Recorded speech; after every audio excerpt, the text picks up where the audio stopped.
Adobe Stock එකේ මාසෙට රුපියල් ලක්ෂයක් උපයමු කියන වීඩියෝ සීරීස් එකේ හතරවෙනි වීඩියෝ එකත් එක තමයි අද ඔයගොල්ලෝ එකතු වෙලා ඉන්නේ. මේ වීඩියෝ සීරීස් එක ෂෝට් වීඩියෝ සීරීස් එකක් විදිහට යන්නේ. මේ පළවෙනි වීඩියෝස් තුන බැලුවේ නැත්නම් ඔයගොල්ලන්ට පුළුවන් දැම්මම ගිහින් බලන්න. අද සීරීස් එකකින් අපි කතා කරන්න යන්නේ Adobe Firefly ගැන. ඔයගොල්ලෝ දන්නවා Adobe Firefly එක බීටා version එකෙන් එළියට ඇවිල්ලා commercial purposes වලට දැන් අපිට පුළුවන් AI art සදා ගන්න Adobe Firefly එක use කරලා. මේක commercially release කරනකොටම Adobe Stock එකේ images ගොඩක් තිබ්බ අයට එයාලගේ images මේ Adobe Firefly develop කරන්න use කරලා තිබුණ හින්දා ලොකු bonus එකකුත් හම්බුණා. ඉතින් අපිට පුළුවන් මේ Firefly වලින් දැන් generate කරන arts Adobe Stock එකට upload කරන්න. ගොඩක් අය මේක මගෙන් අහපු ප්‍රශ්නයක්. ඔව්. ඔයාට පුළුවන් Adobe Stock එකට commercial purposes වලට upload කරන්න. හැබැයි ඔයා paid version එකක් use කරනවා නම් විතරයි. ඔයා free version එක use කරනවා නම් ඒගොල්ලෝ ඔයාට credits 25ක් දෙනවා. මේකෙන් images 17ක් වගේ ප්‍රමාණයක් තමයි නිපදව ගන්න පුළුවන්. හැබැයි මේ වගේ watermark එකක් තියෙනවා. ඒ වගේම මේක commercially use කරන්න ඉඩ දීලා නැහැ. නමුත් ඔයා $4.99ක් Adobe Firefly වලට ගෙවලා ගන්න premium version එකකින් generate කරන arts ඔයාට Adobe Stock එකට upload කරන්න පුළුවන්. නමුත් මේකටත් ඔයාට හම්බෙන්නේ credit 100ක් විතර. ඒ කියන්නේ images 70ක් වගේ තමයි generate කරගන්න පුළුවන්. ඉතින් ඔයා Adobe Firefly වල pro version එකක් ගන්න හිතන් ඉන්නවා නම් මේක image generate කරන්නම අරගෙන වැඩක් නැහැ කියන එක තමයි මගේ නම් අදහස.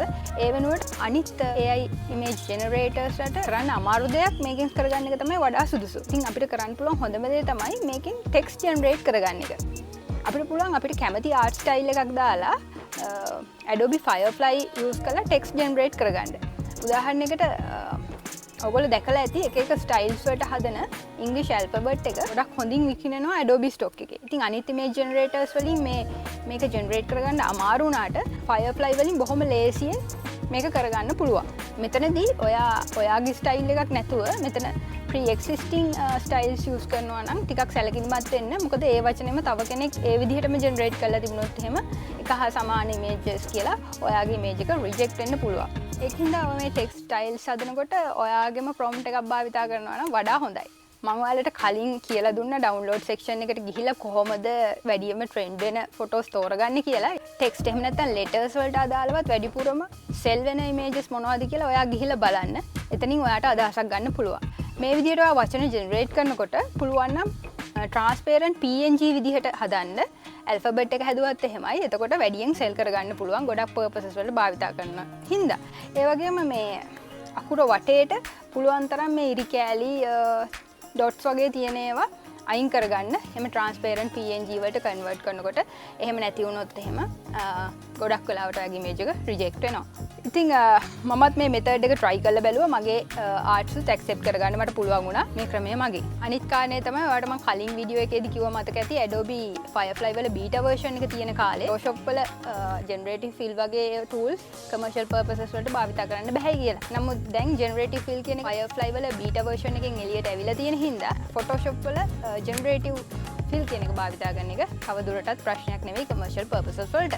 නමුත් මෙතනදී ඔයා සැලකිලිමත් වෙන්න ඕනේ තව කරුණක් තියෙනවා. Adobe Firefly වල සමහර ඒවා beta version එකෙන් එළියට ඇවිල්ලා තිබුණාට තවමත් beta version එකේ තියෙන testing මට්ටමේ තියෙන ඒවාත් තියෙනවා. උදාහරණයකට Adobe Illustrator එකේ beta version එකක් තියෙනවා Firefly වල text to vector generator කියලා. මේක තමයි beta version එකක්. මේක beta version එකකින් එළියට එනකන් ඔයාට commercial purposes වලට භාවිතා කරන්න බෑ. මේකේ සුභාරංචිය තමයි ගොඩක් ඉක්මනටම මේක commercial purposes වලට එළියට දායි. එතකොට AI vector art එකක් Adobe Illustrator එකෙන්ම හදාගන්න එක හරිම ලේසියි. AI generate කරපු image vectorize කර වෙනම දඟලන්න අවශ්‍යතාවයක් නැහැ.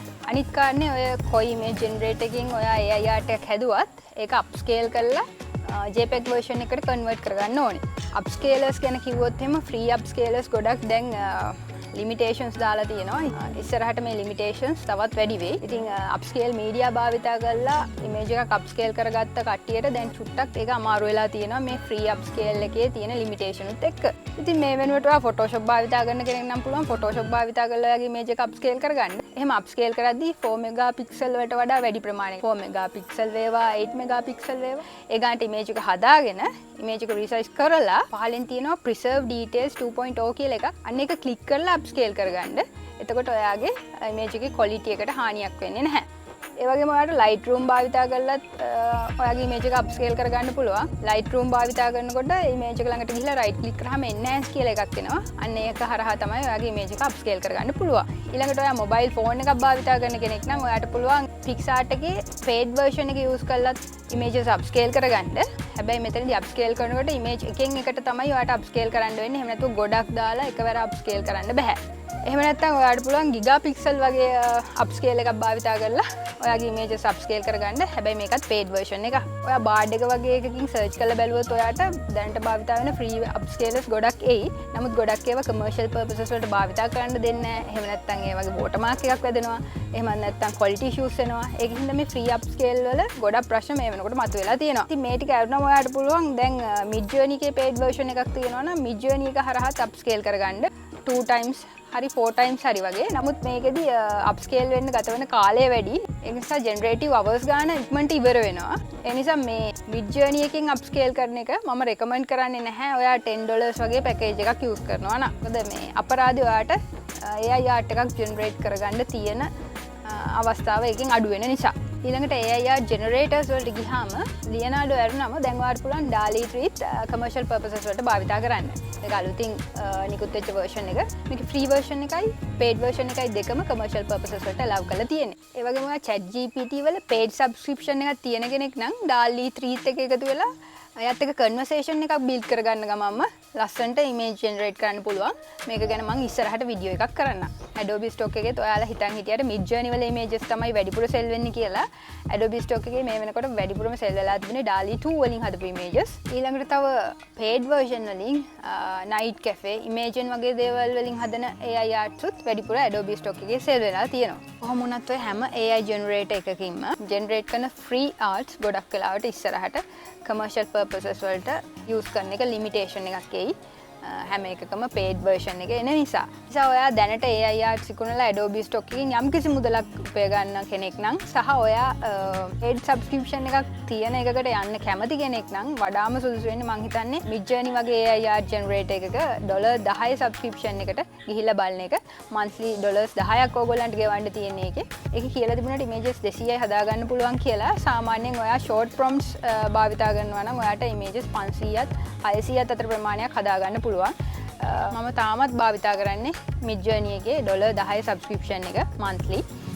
අවශ්‍ය වුණොත් additional hour එකක් $4ක් ගෙවලා ගන්න අවස්ථා තියෙනවා. නැත්නම් එකවර $30ක වගේ subscription එක යන එක මෝඩ වැඩක් කියලා තමයි මම නම් දකින්නේ. ඔයාට ඒක සඳහා වෙන් කරන්න කාලයක් නැත්තම් full time මේකට කැප වෙලා ඉන්නවා නම් $30කට ගියහට ප්‍රශ්නයක් නැහැ. වඩා සුදුසු $10ක අරගෙන check කරලා බලන්න මේක ඔයාට ගැලපෙනවද නැද්ද කියලා. කිසිම plan එකක් නැතුව $30ක එකකට එකවර යනවට වඩා ඒ ක්‍රමය හොඳයි.